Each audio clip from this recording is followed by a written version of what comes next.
주시는 하나님의 말씀 여호수아 8장 30절에서 35절까지의 말씀입니다.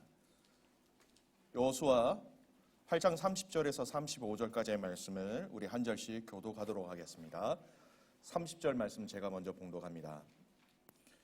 그때 여호수아가 이스라엘의 하나님 여호와를 위하여 에발산에 한 제단을 쌓았으니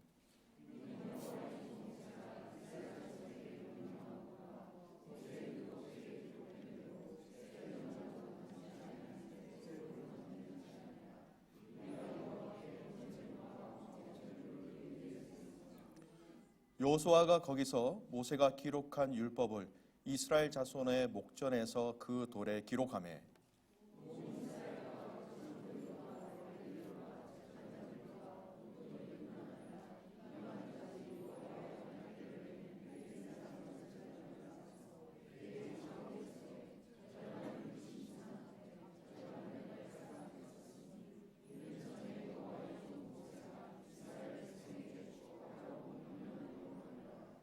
그 후에 여호수아가 율법책에 기록된 모든 것대로 축복과 저주하는 율법의 모든 말씀을 낭독하였으니 모세가 명령한 것은 여호수아가 이스라엘 온 회중과 여자들과 아이와 그들 중에 동행하는 구름인들 앞에서 낭독하지 아니한 말이 하나도 없었더라. 아멘.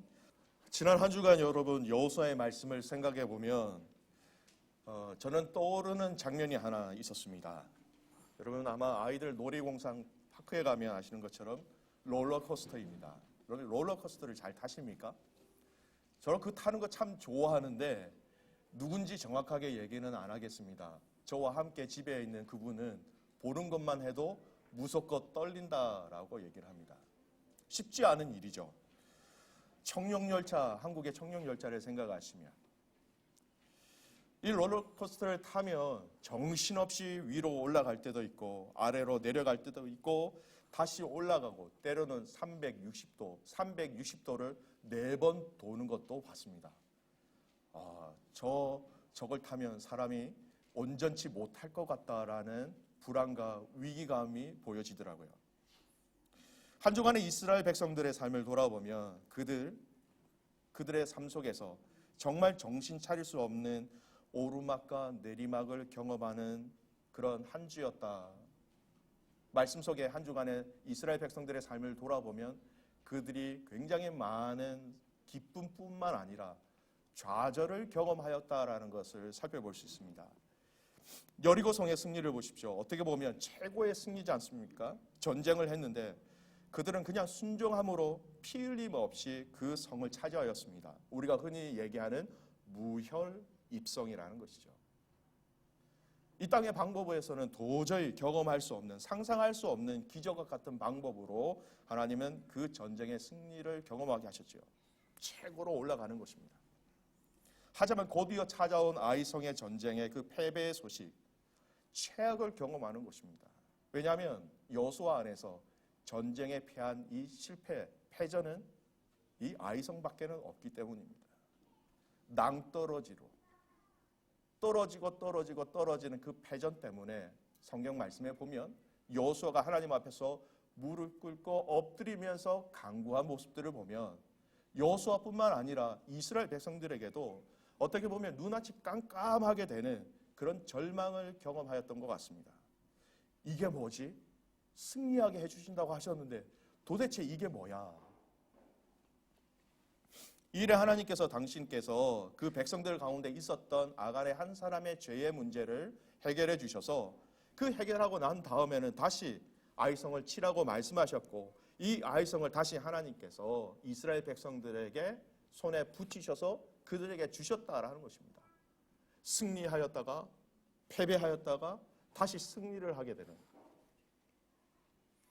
이 일을 경험한 이후에 오늘 여호수아는 하나님 앞에서 제단을 쌓는 행위를 하게 됩니다.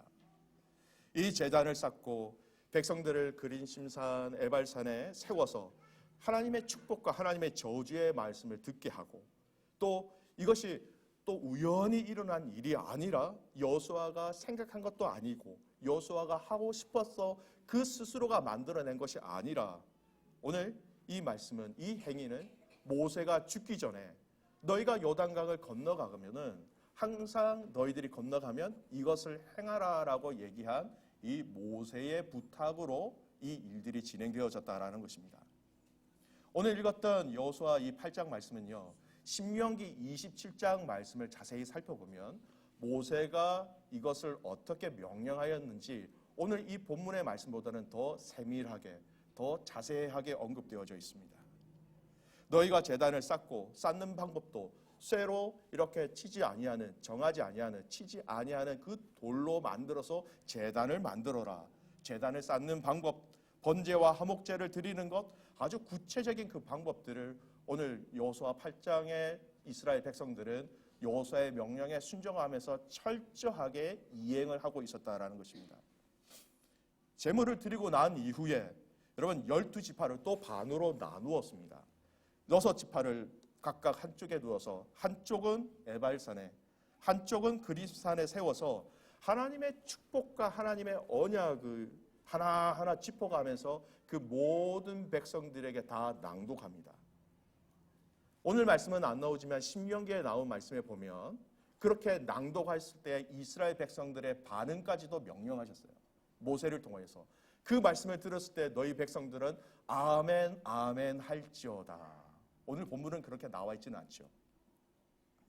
여러분 중요한 것은 이스라엘 백성들이 이 요단을 건넌 다음에 이 두 번의 전쟁을 치르는 동안 이 실패한 아이성을 생각하면 세 번의 전쟁이라고 말하는 게 맞겠지요. 한 번도 이스라엘 백성들이 하나님 앞에서 제단을 쌓은 적이 없었다라는 것입니다. 오늘 읽은 이 본문의 내용에 나오는 제단을 쌓은 것이 첫 번째 제단을 쌓은 행위였다라는 것입니다. 여러분 제단을 쌓는다라는 것이 여러분 무슨 의미일까요? 하나님께 번제를 드리고 하나님께 화목제를 드리고 그 제단을 중심으로 이스라엘 백성들이 하나님께 예배하며 하나님께서 주시는 그 평강과 은혜로 공동체가 함께 먹고 마시는 하나님의 품 안에서 교제하고 하나님께 예배한다라는 것이죠.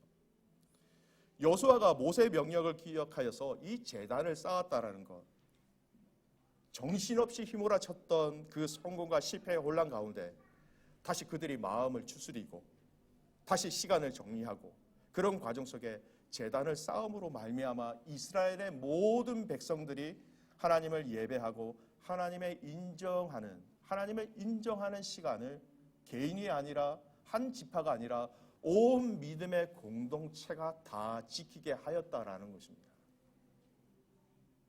여러분 우리 인생에서도 각 개인의 삶 속에서 롤러코스터를 탈 때가 있지요. 정신 없을 때가 있지요. 사람 때문에, 일 때문에, 물질 때문에, 관계 때문에 여러 가지 알 수 없는 여러 가지 문제 때문에 나의 신앙의 삶이 올라갔다 내려갔다 올라갔다 내려는 좀 견딜 수 있을 것 같은데 여러분 이렇게 계속해서 돈다고 생각해 보십시오. 사실은 우리가 내려갈 때에도 올라갈 때에도 360도를 3번 4번 도는 그 과정 속에 저와 여러분이 잊지 말아야 할 가장 중요한 신앙인으로서의 삶이 있다면 이 제단을 쌓는 것을 놓치지 말아야 한다는 것입니다. 사랑케 믿음의 가족 여러분, 오늘 이 제단을 쌓는 것, 우리 신약적인 언어로 표현한다면 예배를 드린다는 것이죠. 이 예배를 드리며 하나님을 인정하는 것이 여러분 우리의 삶 속에서 얼마나 중요한지 저와 여러분은 매일매일 그 제단에 대해서 점검하고 또 점검해야 한다는 것입니다. 소원하옵기는 오늘 이 말씀을 통하여 여러분 안에 있는 또 여러분이 지켜내셔야 될 그 제단이 다시 세워지고 다시 하나님이 기뻐하시는 방법으로 지켜내시기를 주님의 이름으로 축복합니다. 이 제단을 쌓는 것이 여러분 문제가 생길 때에 다른 방법이 없습니다. 제단을 쌓는 문제는 제단에서 해결해야 됩니다. 하나님 앞에 예배하는 데 있어서 문제가 생긴다고 그러면 예배 안에서 해결하셔야 돼요. 다른 방법이 없다라는 것이죠. 여러분 성경에서 제단을 쌓은 몇몇 믿음의 선조들의 얘기를 조금 예를 들어 살펴보겠습니다. 제단을 쌓는다는 것이 어떤 의미가 있는지 우리에게 잘 보여주는 예죠. 노아를 한번 예를 들어 보겠습니다. 노아가 방주에서 나와서 그가 처음으로 한 행위가 무엇입니까, 여러분? 창세기 8장 20절 말씀인데요. 같이 말씀을 한번 읽겠습니다. 노아가 여호와께 제단을 쌓고 모든 정결한 짐승과 모든 정결한 새 중에서 제물을 취하여 번제로 제단을 드렸더니 노아의 때입니다. 홍수의 사건으로 인해 그들은 약 1년이 넘는 시간을 방주 안에서 갇혀 있었습니다.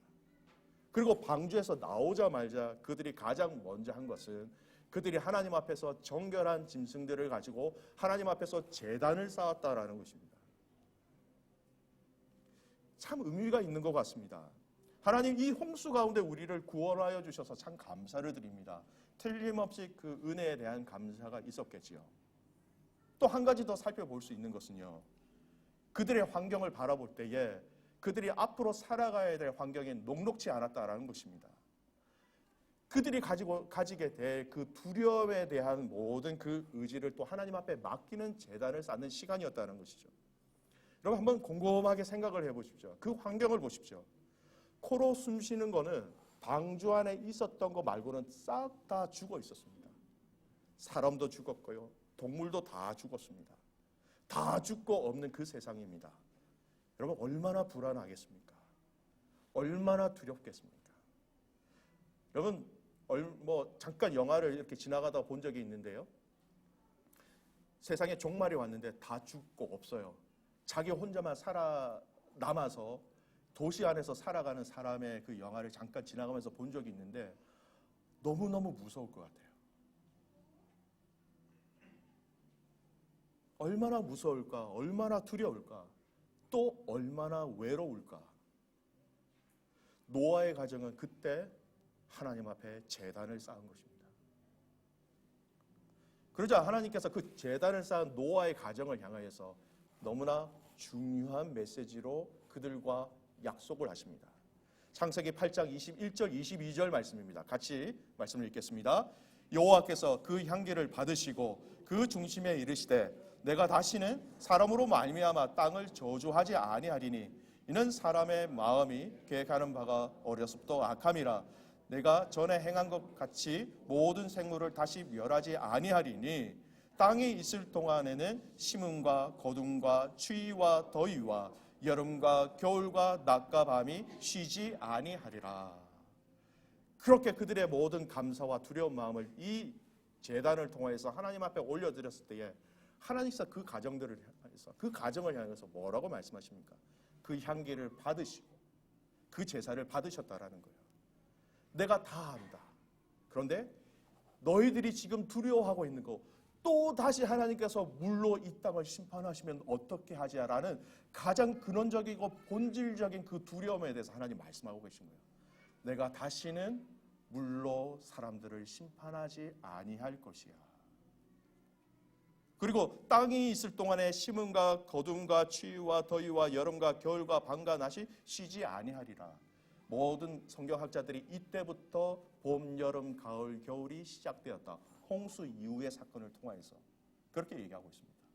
한 번도 경험하지 못한 앞으로 장차 있어야 될 그전과 다른 삶의 변화들을 하나님께서 이 제단을 통하여서 하나님 앞에 올려드렸던 그들을 향하여서 하나하나 미리 설명하고 계셨다라는 것입니다.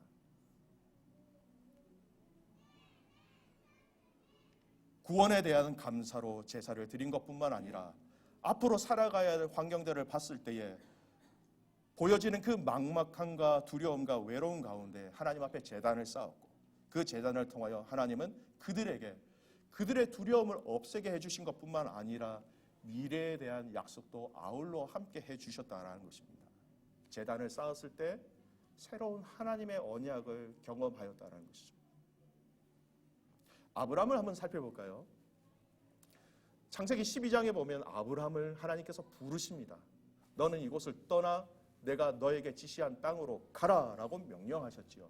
그리고 그가 하나님의 말씀에 순종하여서 가나안이라는 그곳에 거하게 되었을 때에 도착하였을 때에 이런 일들이 있게 됩니다.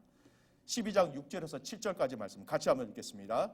아브라함이 그 땅을 지나 세겜 땅 모래 상수리 나무에 이르니 그때에 가나안 사람이 그 땅에 거주하였더라.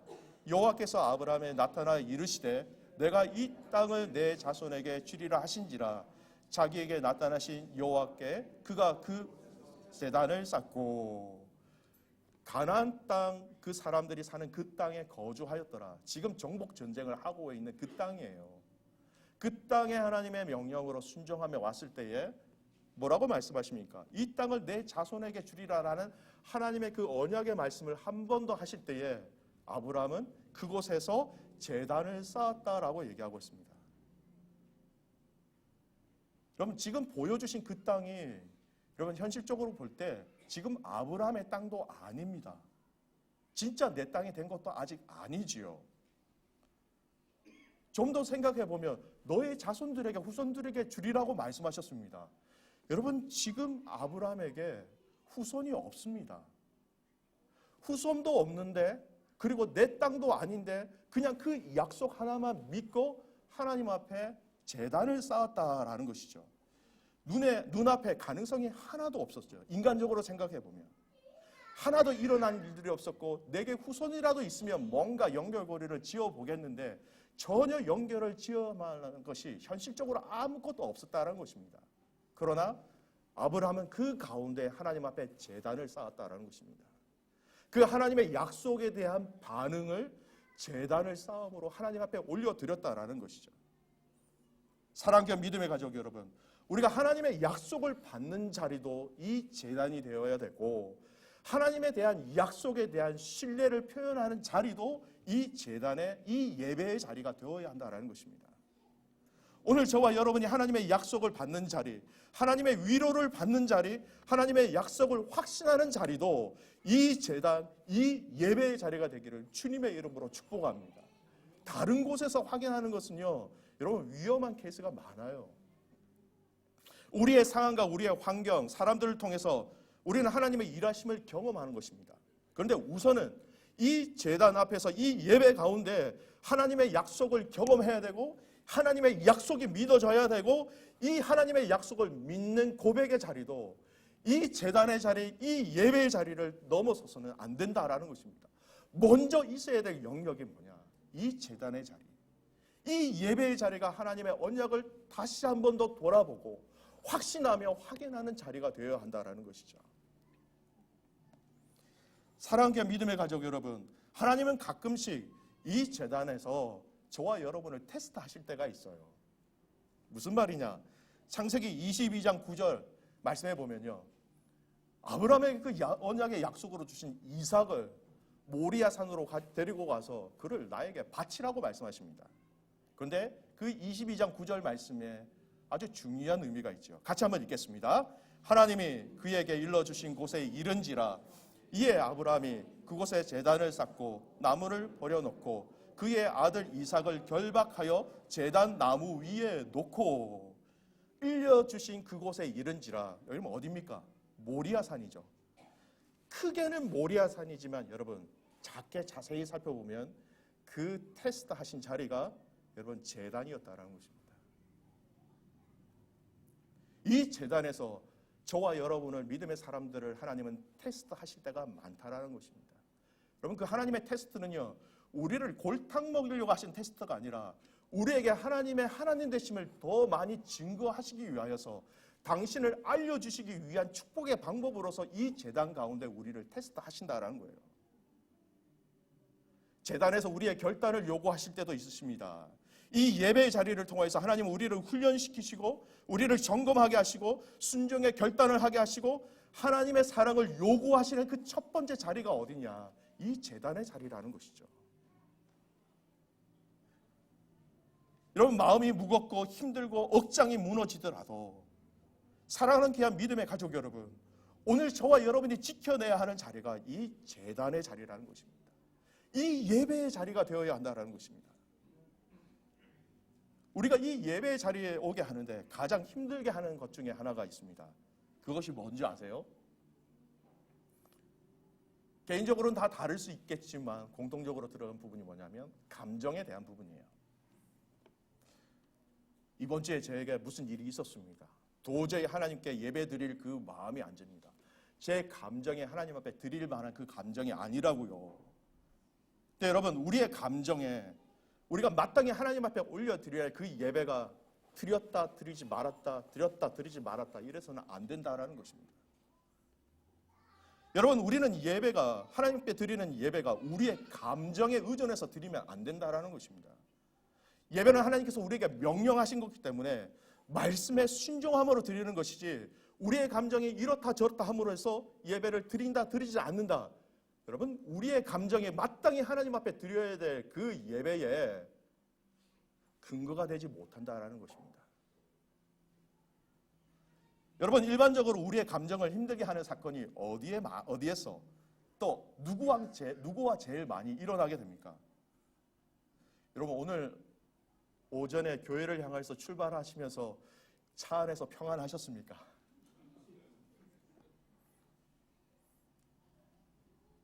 아내, 아니면 남편, 아니면 아이들이죠.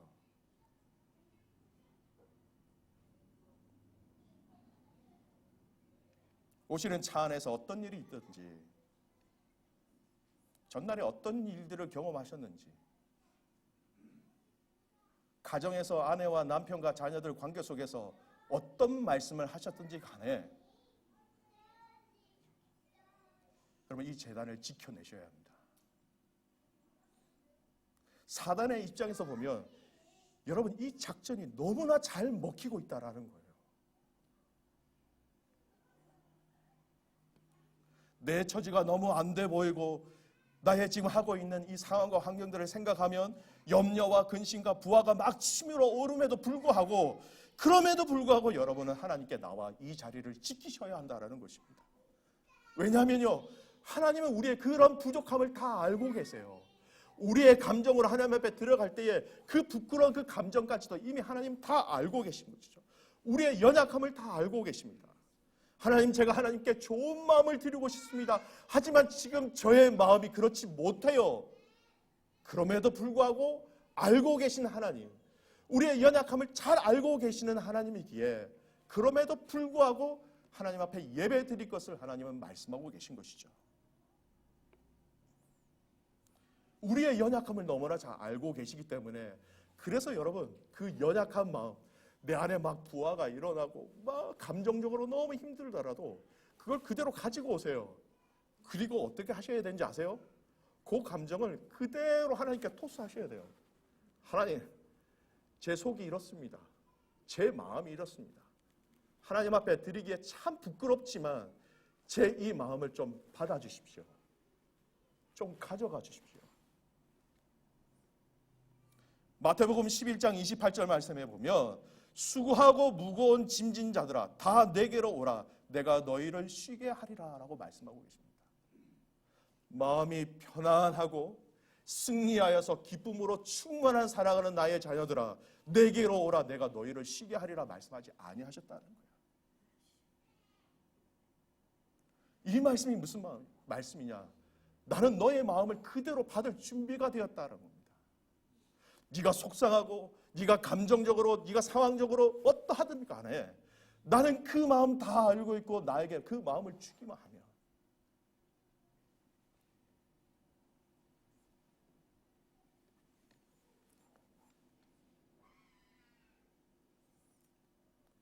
제단을 통하여서 예배를 중심으로 해서 하나님은 약속하셨고 위로하셨고, 믿음의 선조들이 이 제단을 싸움을 통하여서 하나님 앞에 결단하는 자리가 이 제단이었고, 하나님을 사랑하고 하나님의 약속을 신뢰하는 자리도 이 제단이었다라는 것입니다. 사랑과 믿음의 가족 여러분, 이 예배의 자리가 여러분의 기도의 골방이, 여러분의 묵상의 시간이 견고하게 세워지기를 주님의 이름으로 축복합니다.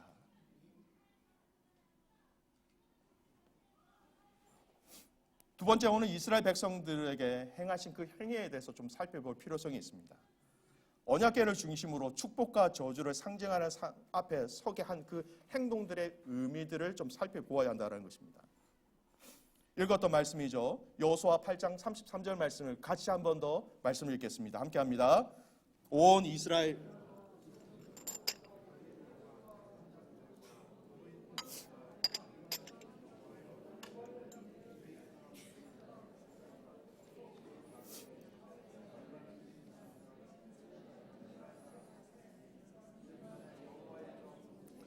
이스라엘 백성에게 축복하라고 명령한 대로 함이라. 모세가 명령한 그 명령대로 그대로 했습니다. 오늘 본문에는 안 나와 있지만 신명기 27장 말씀을 보면 좀 더 구체적으로 말씀하고 계세요. 그 말씀을 좀 살펴볼까요? 신명기 27장 12절에서 13절까지 말씀입니다. 같이 읽겠습니다. 너희가 요단을 건넌 후에 시몬과 레위와 유다와 이사갈과 요셉과 베냐민은 백성을 축복하기 위하여 그리심 산에 서고, 르우벤과 gad과 아셀과 스불론과 단과 납달리는 저절 위하여 에발산에 서고. 각 지파들을 축복과 저주를 상징하는 그 산에 그렇게 서게 하셨습니다. 그 지파들 가운데 그렇게 나누는 기준이 뭐였냐라는 것입니다. 하나님의 그 약속이, 그 말씀이 기록되어져 있는 이 언약궤를 중심으로 해서 이 언약을 지키면 축복이다, 이 언약을 지키지 아니하면 바로 저주다라는 것을 정확하게 말씀하시죠. 이스라엘 백성들이 헷갈리지 아니하도록, 또 저와 여러분의 신앙생활을 하는데 혼란스럽지 않도록 그들이 서 있는 모습만 봐도 오늘 하나님의 축복과 저주가 무엇으로 나누어질 수 있는지 정확하게 눈으로 보게 하셨다라는 것입니다. 딴 것이 기준이 아니라는 겁니다. 강이 기준이 되었다, 기준이 아니라는 것입니다. 모세가 기준이 되지 않았다는 것입니다. 하나님의 이 언약 말씀을 통하여서 이 말씀을 기준으로 해서 축복과 저주를 이스라엘 백성들에게 명확하게 다시 되새기고 있다는 것입니다. 시각적으로 보여주시는 거예요. 이스라엘 백성들이 그렇게 서 있는 것만 해도 이것이 중심이 되어서 우리가 이렇게 할 때의 축복이구나, 이렇게 할 때의 저주구나라는 것을 정확하게 말씀하고 계시는 것이죠. 혹시 그래도 못 알아들을까 봐 이제는 청각적으로 얘기하십니다. 여호수아 8장 34절 말씀을 보십시오. 같이 읽겠습니다. 그 후에 여호수아가 율법책에 기록된 모든 것대로 축복과 저주하는 율법의 모든 말씀을 낭독하였으니. 신명기의 말씀에 보면 너희가 이렇게 할 때에 하나님의 축복이 임하리라 하면 이스라엘 백성들이 아멘 이렇게 화답하면서 주고받는 대화를 통하여서 이 언약의 말씀을 듣고 고백할 수 있도록 하셨어요. 축복과 저주의 기준이 무엇이냐? 선포하신 이 말씀, 이것이 상기하고 있는 이 언약궤를 가운데 보고 또 듣게 하심으로 축복과 저주가 바로 이 말씀을 기준으로 해서 너희들에게 있다라는 그 기준을 명확하게 말씀해 주신 것이죠. 여러분, 우리가 말씀이 기준입니다. 말씀이 생명입니다. 말씀 따라가야지요. 우리의 신앙생활에 있어서 이 말씀을 빼놓고 나면 여러분, 우리가 신앙생활을 할 수 있는 방법과 그리고 신앙생활의 그 방향성을 도저히 찾을 수 없습니다. 그런데 그럼에도 불구하고 저와 여러분들이 이 땅에 이 시대를 살아가고 있는 이 상황 속에서의 크리스찬들이 정말 조심해야 될 영역들이 하나 있다라는 겁니다. 말씀의 기준이라는 것이 정확하게 있음에도 불구하고 그것에 대해서 우리를 너무나 많이 넘어뜨리게 하는 한 영역이 있다라는 것이죠. 신앙의 회색지대라는 것입니다. 그레이존이라고 얘기하죠. 말씀을 줄타기를 하는 겁니다. 말씀이 이렇게 줄타고 가다가 이쪽으로 가면 내가 넘어지지 않겠어. 한쪽 발을 여기 디딥니다. 말씀의 줄타기를 하다가 이쪽으로 가면 내가 넘어지지 않겠어. 발을 여기다 딛는 겁니다. 그것이 우리의 신앙생활에 있어서 회색지대가 된다라는 것입니다. 여러분, 성경에는 이 신앙에 대해서 회색지대를 허락하신 적이 한 번도 없다라는 것입니다. 이 회색지대에 대해서 성경이 정확하게 책망하고 있는 한 사건이 있죠. 한 교회가 있습니다. 계시록에 나오는 라오디게아 교회입니다. 우리 말씀을 한번 볼까요? 계시록 3장 14절에서 16절까지 말씀입니다. 함께 읽겠습니다. 라오디게아 교회의 사자에게 편지하라. 아멘이시오. 충성되고 참된 증인이시오. 하나님의 창조의 근본이신 이가 이르시되 내가 내 행위를 아노니 이가 차지도 아니하고 뜨겁지도 아니하다. 이가 차든지 뜨겁든지 하기를 원하노라. 이가 이같이 미지근하여 뜨겁지도 아니하고 차지도 아니하니 내 입에서 너를 토하여 버리리라. 신앙의 회색지대를 이 라오디게아 교회를 향하여서 뭐라고 말씀하시느냐? 신앙의 회색지대라는 단어는 쓰지 아니하시지만 네가 차지도 아니하고 뜨겁지도 아니하다라는 겁니다.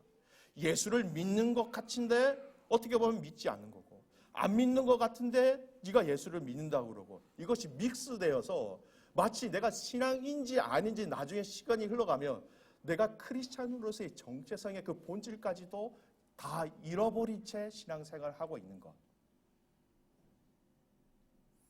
여러분, 성경은 신앙의 그 중간지대, 회색지대에 대해서 한 번도 예스라고 말한 구절이 없습니다.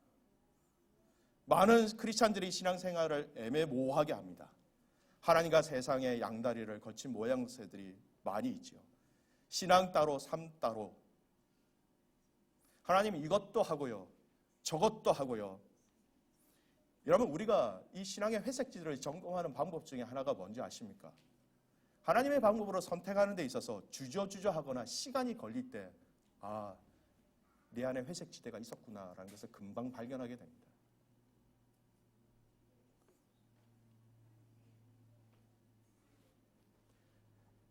여러분, 다시 한 번 더 말씀드립니다. 신앙생활에 있어서의 이 회색지대를 성경은 단 한 번도 허락하신 적이 없다라는 거예요.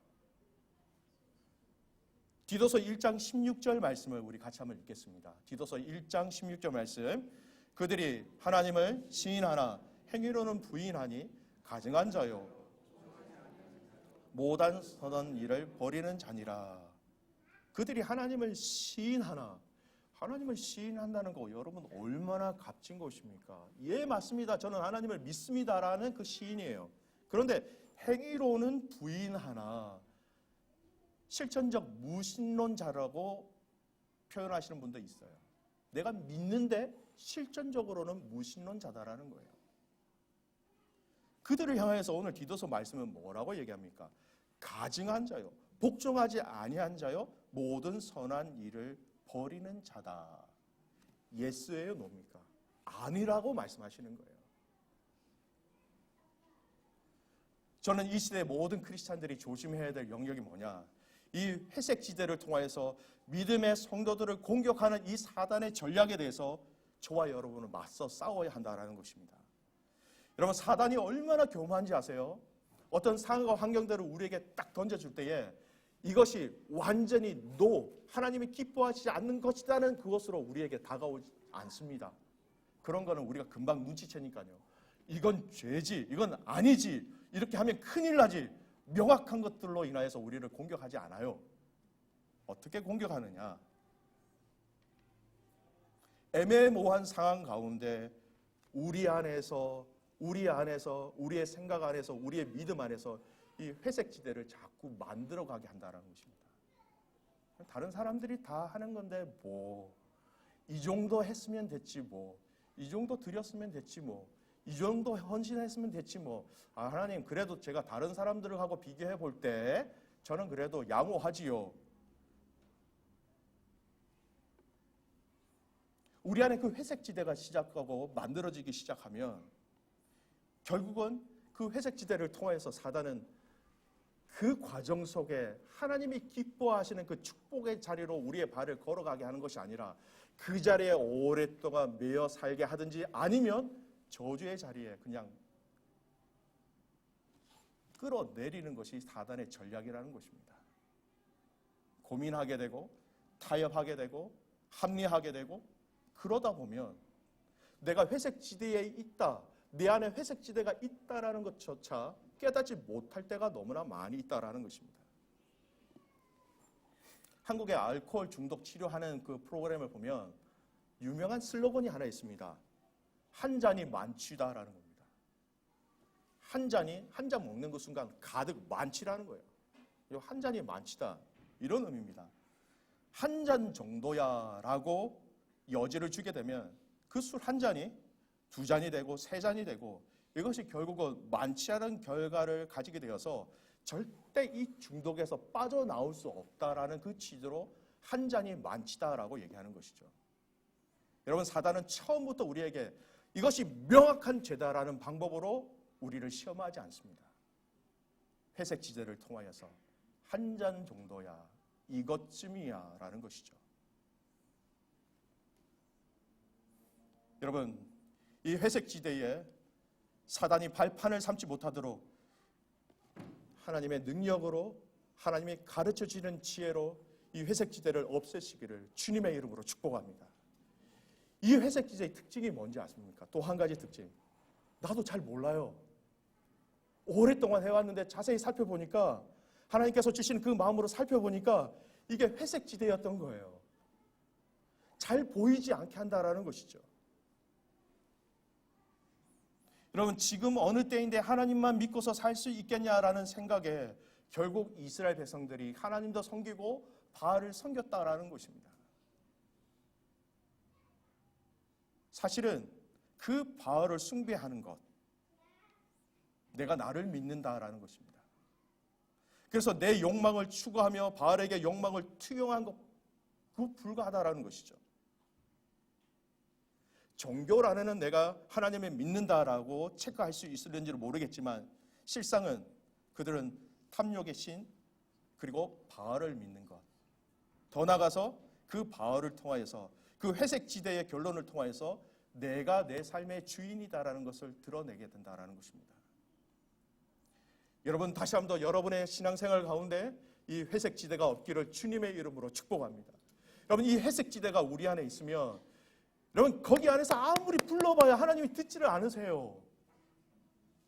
그 과정 속에 하나님 도와주십시오라고 불러주셔도 그 회색지에서 나옴으로 말미암아 하나님 도와주세요라고 선포할 때에 여러분의 기도가 하나님 앞에 상달되어진다라는 것입니다.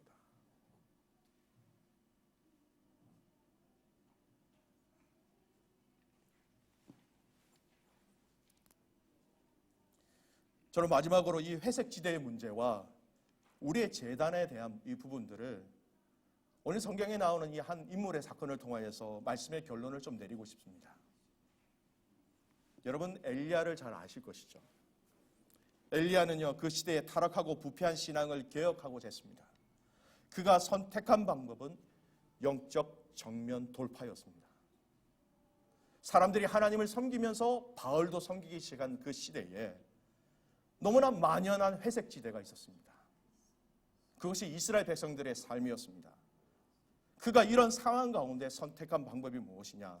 여러분 잘 아시는 것처럼 갈멜산에서 진짜 하나님이 누구이신가, 진짜 예배가 무엇인가, 이 제단을 통하여서 승부 걸었다라는 것입니다. 여러분, 엘리야는 인격적으로 친밀한 하나님과의 그 관계성이 있었고 그 하나님에 대한 믿음이 있었고 그 하나님에 대한 확신이 있었습니다. 그것을 통해서 그 제단 가운데 하나님은 하나님 여호와의 불이라는 것이 응답되어졌고 그것이 구체화되었다라는 것입니다. 여러분, 여기에 생명력이 있고요, 여기에 능력이 있고 여기에 변화가 있다라는 것입니다. 여러분, 우리의 제단 가운데 하나님의 불이 임하셔야 우리에게 변화가 일어난다라는 것이죠. 하나님의 임재가 있는 그곳에 하나님의 생명의 역사가 일어난다라는 것입니다. 여호와의 불이 우리의 제단 가운데 임하실 때에 그 성령의 기름 부심을 통하여 그 성령께서 우리를 변화시켜 주신다라는 것이죠. 그 여호와의 불이 임하시면 하나님의 일이 나의 일이 되고 하나님께서 함께 하신다는 것을 내 삶을 통하여 나 스스로가 확인하게 될 수 있는 것이고, 그것을 통하여서 그 850대 1이라는 그 상황과 환경 가운데 두렵지 아니하고 담대함으로 하나님의 방법으로 승리하게 되었다라는 것입니다. 사랑과 믿음의 가족 여러분, 여러분의 개인의 제단 가운데, 이 코너스도 한인 교회의 제단 가운데 하나님의 성령의 불이 임재하기를 주님의 이름으로 축복합니다. 여러분, 우리의 실패와 성공은 이 제단에서 이미 결정되어진다라는 것입니다. 기억하십시오. 이 제단에서의 실패는 밖에 나가서 아무리 잘해봐야 소용이 없습니다. 다 실패지요. 하지만 이 제단 안에서의 그 성령의 불로 인한 하나님의 임재로 인한 하나님의 그 역사를 경험하는 그 제단과 그 예배, 세상 가운데서 버틸 수 있는, 인내할 수 있는, 승리할 수 있는 방법을 이곳에서 하나님은 맛보도록 그분의 성령을 통하여 하나님 약속하신다라는 것입니다. 여러분, 이 제단에서 실패하면 여러분 다 실패하는 겁니다. 여기서 성공하면 여러분 감당할 수 있어요. 여러분 승리할 수 있습니다. 회색지대를 가감하게 잘라버릴 수 있다는 것이죠. 저와 여러분이 부르짖어야 될 것이 바로 이것입니다.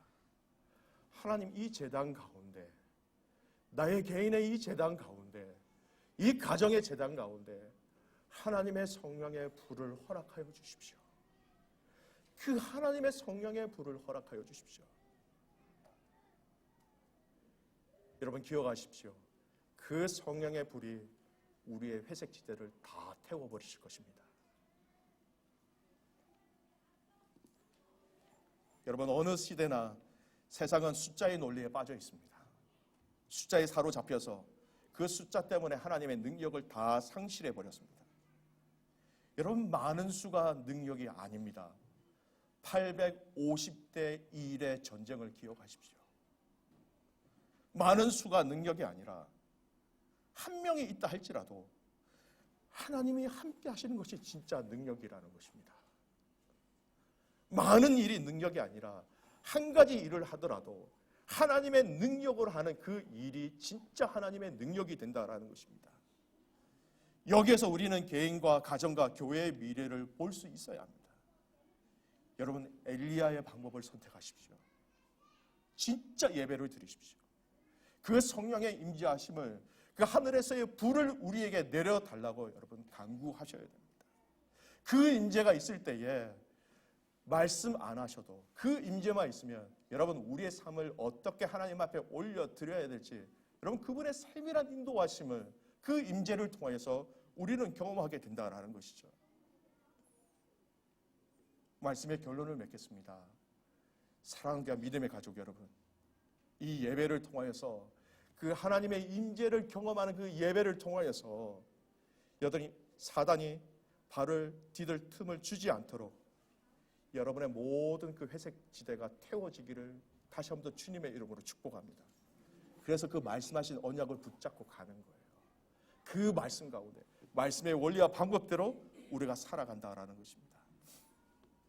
개인과 여러분의 가정과 여러분의 숨과 이 믿음의 교회가 이 제단을 통하여서 하나님의 역사와 하나님의 임재와 더 나아가서 우리의 일상적인 모든 삶 속에서의 그 회색지대가 하나님 앞에 낱낱이 다 드러나고 그것이 해결되어지는 승리하는 귀한 가족들 되시기를 주님의 이름으로 축복합니다. 오늘 주신 말씀